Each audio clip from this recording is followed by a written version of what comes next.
High, good morning. সবাই কেমন আছেন? আমিও খুব ভালো আছি। আর প্রত্যেক দিনের মতন আজকেও সকালবেলায় ছাদে উঠেছি।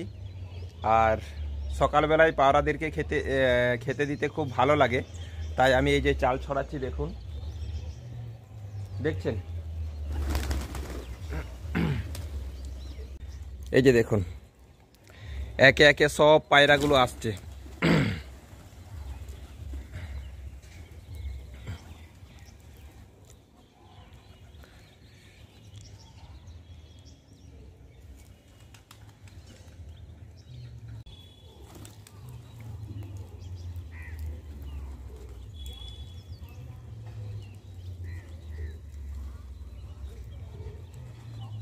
কি ভালো লাগে একদম। এই পায়রাগুলোকে যদি আপনাদেরও ভালো লাগে, অবশ্যই লাইক এবং কমেন্ট করবেন, জানাবেন অবশ্যই।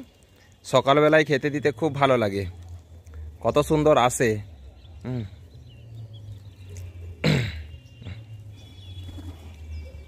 দেখছেন সবাই,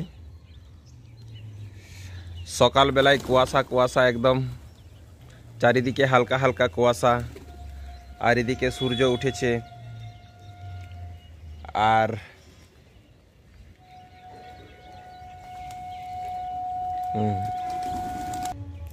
আর সেই আপনাদেরকে আগে আমি একবার দেখিয়েছিলাম যে আমি এখানে আলু গাছগুলো লাগাচ্ছি, মানে আলু লাগাচ্ছি। দেখুন, আলু অলরেডি গাছ হয়ে গেছে।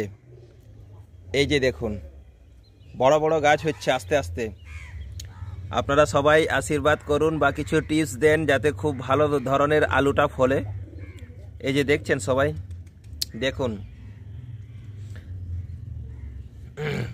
আবার এই আলুগুলো যখন ফলবে তখন কিন্তু আমি আপনাদেরকে একবার দেখাবো।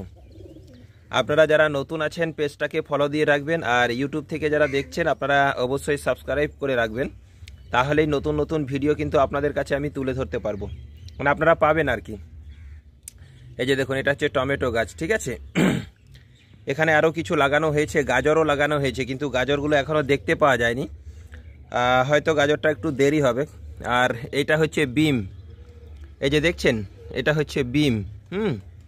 আর এই যে দেখুন টমেটো, অলরেডি ফল ধরা শুরু হয়ে গেছে টমেটো। দেখুন টমেটো ফল, টমেটো ধরেছে। এই যে দেখুন টমেটো, কত ফুল হয়েছে। গাছগুলো কিন্তু খাবার না পাওয়ার জন্য অনেকটাই হলদে হলদে হয়ে যাচ্ছিল। তো সেদিনে আমি একটুখানি রাসায়নিক সার দিলাম আর 10 খোল দিলাম। খোল দেওয়ার পর গাছগুলো অনেকটাই পরিবর্তন হয়ে গেছে, এখন একটুখানি সবুজ সবুজ টাইপের দেখাচ্ছে হালকা হালকা। আর এদিকে হচ্ছে লঙ্কা গাছ, লঙ্কাটাও দেখুন লঙ্কাটা এখনো ধরে নাই, তবে ফুল চলে এসেছে। দেখুন, এই যে দেখছেন, ফুল চলে এসেছে। মানে ছাদেতেও যদি মনে করে কেউ যে এই সব জিনিসগুলো লাগানোর পর কিন্তু সেখান থেকে অনেক কিছুই পাওয়া যায়। ছাদেতেও লাগানোর পর কোনো মানুষ যদি কেউ মনে করে যে বাইরে থেকে সবজি টবজি কিনতে যাতে না হয়, তার জন্য আমরা ছাদেতে আরামসে লাগাতে পারবো। আমি প্রথম এটা লাগিয়ে দেখলাম কেমন কি হচ্ছে, এরপর থেকে কিন্তু একদম পুরো ছাদ ভর্তি লাগাবো। শুধু আপনারা দেখতে থাকবেন কত রকমের সবজি এখানে হয়। আর সত্যি মানুষ চেষ্টা করলে সবই সম্ভব, অসম্ভব বলে কোনো জিনিস নেই। আর মানে যে কোনো পরিস্থিতিতে সবসময় ভাবতে হবে যে এটাই আমার কাছে আছে, বাট এটার মধ্যেই আমাকে করতে হবে। এর জন্য বিশেষ কিছু জায়গা, বিশেষ কিছু জিনিস লাগবে না, যেটা আছে সেটা দিয়ে আপনি শুরু করুন, দেখবেন একটা দিন ওটার থেকেই অনেক কিছু করে ফেলবেন। হ্যাঁ কি না? আর যদি আমি ঠিক কথা বলে থাকি, অবশ্যই আপনারা লাইক করবেন আর শেয়ার করবেন, কমেন্ট করে অবশ্যই জানাবেন। ঠিক আছে, ওকে, বাই।